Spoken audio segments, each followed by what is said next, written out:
The NCAA is an entirely different conversation. They've been still in labor for Oh my decades. God. It's Yeah, what I don't watch college football because of it. I mean, I I know that understand. maybe that's I can't watch these kids not. I mean, NIL's made it a little bit better, but that's only Yeah. for the top of the most marketable guys. I Hmm. mean, what's your? I think I can tell, but what's your stance on paying players in college? Yeah. So my alma mater is University of Tennessee, and to this day, a lot of people there.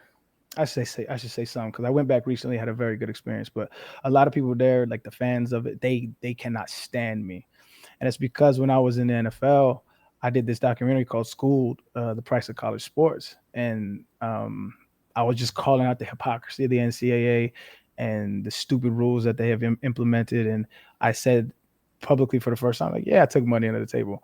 I was like, everybody does, and everybody knows that they do. I said, but I was the only one that admitted it. Hmm. And then the NCAA calls after the documentary comes out. It was like trending on Twitter. It was like a big deal. And I never said who gave me money, right? I wasn't into that. But Yeah.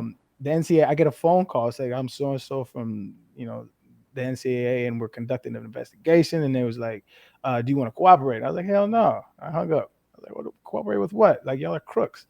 And so they conducted an investigation, but it was all cash, so there was no way they could trace it.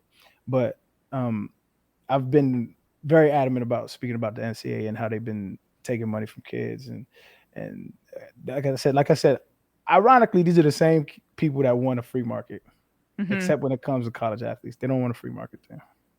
It's just unreal when you see also just how much, say, Nick Saban gets paid or Mm-hmm. Lane Kiffin or Dabo Sweeney is the worst. oh yeah, Dabo yeah, Sweeney, he's like so adamant about kids not getting paid, and like yeah.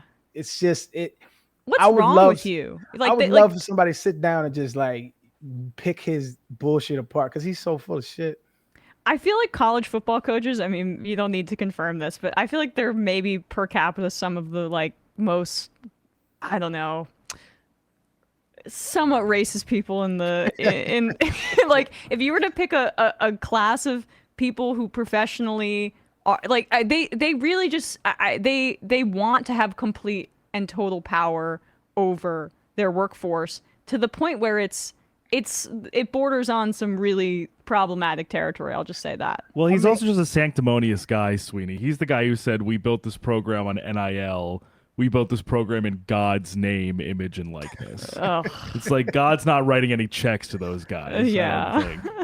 think. there's a very interesting relationship between religiosity and Southern football, and the militaristic mindset of football in general, right? So when I first get to the South, I came from the West Coast, right? I grew up in Albuquerque, New Mexico, and then went to high school in San Diego, and so like I was very West Coast, you know, to my core. Like the way they did things out there was not. It was a culture shock when I went to the South, and so when I was like in the West Coast, you talk to adults how you talk to kids. You know, there's a certain level of respect, but nobody's like making you call them ma'am or sir. Like that was never a thing with Hmm. where I grew up. My mother and father never did that.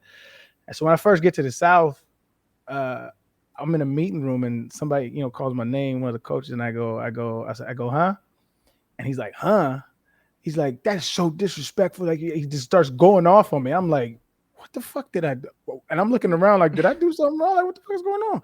And it's just that culture of like, yes, sir, no, sir, yes, ma'am, no, ma'am. And I butted heads so much with my coaching staff because I just wasn't from the South. And I was like one of the only players that wasn't from the South. And on top of that, they would like they had this thing where they would just like, and it's like a coaching culture in general, but it's like you just yell and you scream and you cuss at kids and you just cuss them out.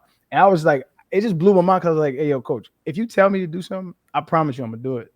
But you don't gotta cuss at me. You don't gotta yell at me. Like it's not. I don't Yeah. react that way. And so I understand certain cats need that. Certain cats need structure, but I feel like that's that's a mark of a good coach is you know who does and who doesn't need that. But it's the culture around it that I found very odd, and it alludes to the undertones of what you're alluding to, which is that Southern mentality that we all know. And I mean, I think that like I'm curious if you think this is the case, but in the NFL, did you feel like there was more respect because you were actually professionals and they weren't treating you as if like you're I mean, I think part of it is they don't want to pay players because in college football because then they might have a little bit more power and you can't do what you want to do to them Yeah. in the same way. The NFL has a ton of problems, but I'm curious if you felt there was a culture shift once you got to the league. Yeah, it's more what I wanted in college. I wanted the atmosphere that I got in the NFL in college. What I wanted was tell me what I got to do. The onus is on me. If I do or do not do it, I'm on the chopping block. I get it. Like just treat me with respect. I'll treat you with respect, and we'll go on about our business.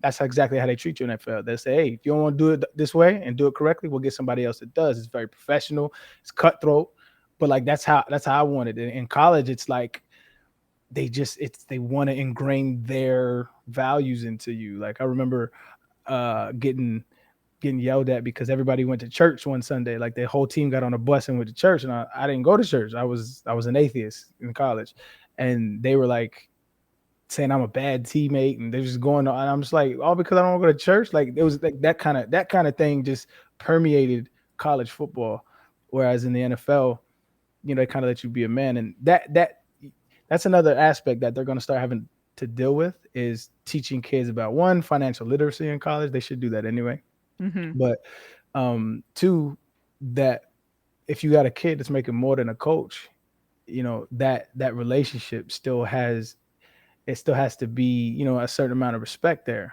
And I think they feel like they would lose it if the kids are making more money when it's not. I don't think that's the case. You just have to treat them with respect. Yeah, well, I mean, then I feel like some of those coaches might be more in the NFL. I feel like some, the college guys, they like that power a little bit. That's I, their I psych agree. and that's pretty perverse in my opinion.